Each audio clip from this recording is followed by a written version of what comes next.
தங்கமான தமிழ அலனிமிருந்து நடப்பேன். அப்பாவின் நன்மைகளை எண்ணி எண்ணி துடிப்பேன். பேரும் புகழும் அவருக்கே சொந்தம். இயேசு மட்டும் இருந்தா ஊரே வந்தோம். பூச்சியின் நினைச்சு அழிக்க பார்த்த கூட்டம். யாக்கோபின் தேவனால ஓடியதே ஓட்டம். ஆசீர்வதிப்பது அவருக்கு பிரியம். அற்புதம் செய்வது அவருக்கு மகிமை. ஆசீர்வதிப்பது அவருக்கு பிரியம். அற்புதம் செய்வது அவருக்கு மகிமை.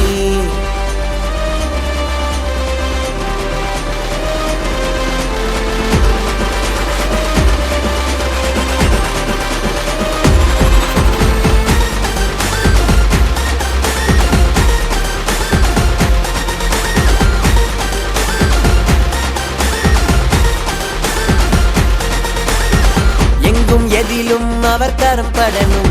எல்லா புகழும் அவருக்கே சேரணும். அன்புக்குள்ள உள்ளம் நிறைஞ்சா ஆண்டவர் தானே அங்கே இருப்பா. விழுங்க பார்க்கும் சிங்கம் கூட ஆயை மூடி நிற்கும். கட்டப்பட்ட கயிறுகள் கூட நெருப்பு பட்ட நூல் போல தைக்கும். ஆசீர்வதிப்பது அவருக்கு பிரியம். அற்புதம் செய்வது அவருக்கு மகிமை. ஆசீர்வதிப்பது அவருக்கு பிரியம். அற்புதம் செய்வது அவருக்கு மகிமை.